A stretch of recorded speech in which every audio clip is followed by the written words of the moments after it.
এতদিন যা গরম পড়েছিল, গরমে সবার হালাত একদম খারাপ ছিল। আর গরমে সবাই হাই উতাস করার পর তো ফাইনালি দেখো ভগবান আমাদের সবার দিকে চোখ খুলে তাকিয়েছে। মানে ঘুম থেকে উঠে দরজা খুলে দেখতে পাচ্ছি একদম খুব সুন্দর বৃষ্টি হচ্ছে।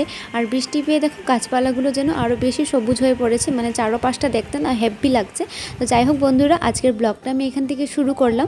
তোমরা সাথে থাকো আর ব্লগটা দেখতে থাকো। আশা করি তোমরা সবাই খুব ভালো আছো।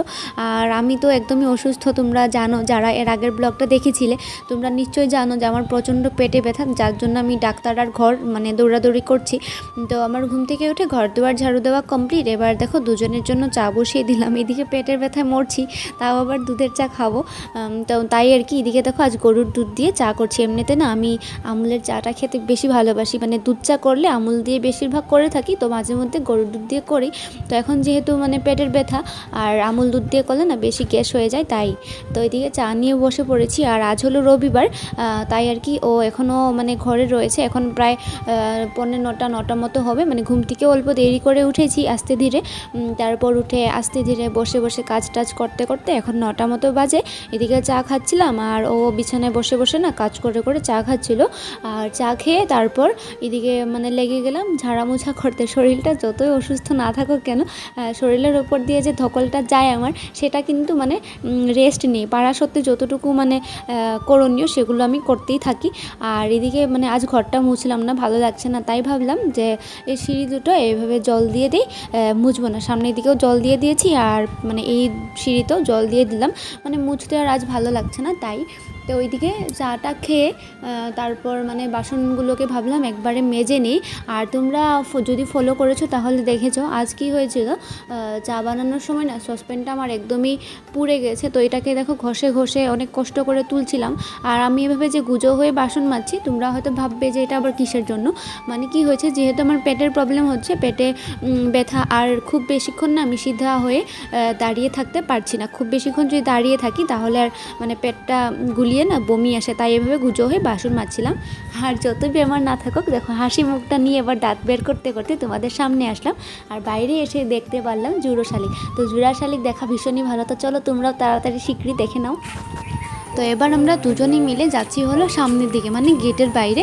কারণ এই যে ঘরের যেগুলো মানে লেত্রা থাকে, নোংরা ভাত সব কিছু এখানে ফেলি আমি বালতিতে, তো বালতিটাকে নিয়ে বাইরে ফেলতে হয়, তাই যাচ্ছি। আর ফুলগুলো দেখো বৃষ্টিতে আরও প্রাণ পেয়ে উঠেছে, আরও বেশি সবুজ হয়ে উঠেছে, অনেক সুন্দর লাগছে। মানে বৃষ্টি পেয়ে গাছপালাগুলো অনেক খুশি। দেখো গাছের ফুলের একদম চোখে মুখে হাসি দেখে ভীষণ খুশি লাগছে। ফুলগুলো দেখো অনেক ফুল রয়েছে, অনেক গাছপালা রয়েছে, এখানে ফুলের গাছ অনেক রয়েছে। তো এদিকে ও গেটটা খুলে দিয়েছে, মানে সকালে ঘুম থেকে ওঠার পর থেকে গেটটা খোলাই হয়নি। এখন বাইরে যাব তো বালতি ফেলতে, তাই আর কি ও এসেছে এদিকে গেট খোলার জন্য। তো চলো, ওই যে রাস্তার ওই পারে যে ড্রেন রয়েছে, এই ড্রেনে আর কি বালতিটা ফেলতে হয়। তো এদিকে বালতি ফেলে দিয়ে এসে ভাবলাম এখন তো স্নান করব, মানে বালতিটা স্নানের আগে আমি মানে ফালানোর জন্য যাই, তাই এদিকে বারান্দায় দাঁড়িয়ে না নখটা কেটে নিচ্ছি। আর এদিকে বাইরে দেখতে পাচ্ছ তোমরা টিপ টিপ টিপ টিপ করে বৃষ্টিটা হচ্ছে। আর এপাশে ও দাঁড়িয়েছিল, দাঁড়িয়ে দাঁড়িয়ে কী সব মানে কি কথাবার্তা বলছিল আর কি, ঠিকঠাক এখন মনে নেই, যেহেতু ভিডিওটা দুদিন পর এডিট করছি। তো ফাইনালি দেখো আমি স্নান করে চলে এসেছি। আর স্নান করে এবার অল্প মানে সাজুগুজু করে নিই। এমনি দেখবে রোগ হয়ে থাকলে না ভীষণ মানে খারাপ লাগে দেখতে চেহারাপাতি, তাই যদি একটু না সাজে ভালো লাগে না। আর এই যে জামাটা পরেছি, এটা আমি যখন ফার্স্ট টাইম সেলাই শিখেছিলাম তখন না বানিয়েছিলাম একদম মানে লং হাতা দিয়ে। আর এখন অনেক দিন পর আজ এটাকে বের করে পরলাম, তো ভীষণ মানে একটা আনকমফোর্টেবল লাগছিল, যেহেতু হাতটা অনেক লং তো, আর টাইট টাইট ফিল হচ্ছিল। তো যাই হোক পরেছি যখন, এখন আর চেঞ্জ করব না। আর এই যে বললাম যে সাজ বলতে কি, আর অল্প সিঁদুর টিপ আর অল্প ভাবলাম যে কাজল টাজল লাগিয়ে চুল টুল অল্প না ভালো করে বেঁধে নিই, না হলে আমাকে দেখতে যা বিকট লাগছে নিজেকে দেখে না মনটা আরও বেশি খারাপ হয়ে যাচ্ছে। আর এপাশে দেখো কাল যে হসপিটাল গিয়েছিলাম, হসপিটাল যাওয়া কাপড়, তারপর কাল স্নান করার কাপড়, আজ স্নান করার কাপড়, প্লাস ওরও কাপড় রয়েছিল, সব মিলিয়ে মোটামুটি আমার এক বালতি কাপড় ছিল। তো ভেবেছিলাম আজ এগুলোকে ধুবো না, কিন্তু না বাথরুমে কাপড়গুলোকে দেখে আবার আমার সহ্য হলো না, তাই এগুলোকে দেখো সব ধুয়ে এভাবে বারান্দায় মেলে দিয়ে এসে ঠাকুরকে দিয়ে দিলাম ধূপকাঠি। আর বলেছিলাম না তোমাদেরকে একদিন ঠাকুর ঘরটা করবো, এখন পর্যন্ত হলো না গো।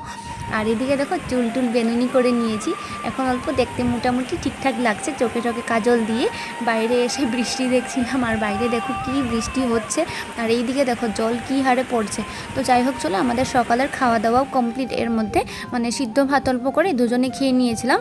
আর এবার ও বেরিয়ে যাচ্ছে অল্প বাজার দিকে, মানে ঘরে শাকসবজিও শেষ হয়ে এসেছে। তো আজ যেহেতু রবিবার, তো বাজার তেমন খোলা থাকবে না, অল্প স্বল্প খোলা থাকবে লোকাল মার্কেট, তাই বললাম অল্প বাজারে যাও আর কি। তো এদিকে দেখো ফাইনালি ও বাজার থেকে চলে এসেছে, আর ও যতক্ষণ বাজারে ছিল ততক্ষণ আমি অল্প সময় রেস্ট নিয়ে নিলাম শুয়ে বসে। তো ও দেখো বাজারে গিয়ে নিয়ে এসেছে শুধু মাছ আর ধনেপাতা, মানে শাকসবজি আজ আর কিছু আনলো না, বললো এখন যা আছে তা দিয়ে চালাতে। তো ফাইনালি কী আর করবো, মাছ এনেছে যখন রান্না তো করতে হবে।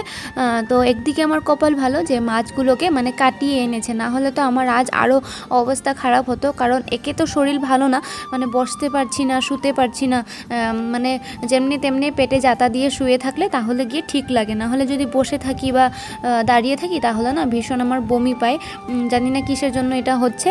তো দেখো ফাইনালি মাছগুলোকে মানে ভেজে নিচ্ছি, ভাবছি এখন কি মানে তরকারি করব না, শুধু মাছটা ভেজে দুপুরের খাওয়া দাওয়াটা সেরে নেব।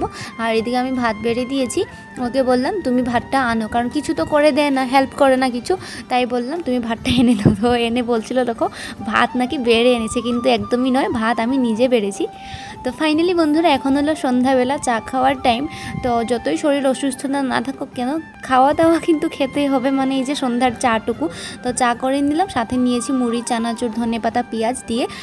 তো চলো চাটা খেয়ে নিই। আর আমি ভয়েস ওভারটা দুদিন পরে করছি, কিন্তু ভিডিওটা যেদিন করছিলাম আমার শরীর ভীষণই খারাপ ছিল, তাই আমি কিচ্ছু কথা বলিনি, তোমাদের সামনে এসে এভাবে ভয়েস ওভার করছি।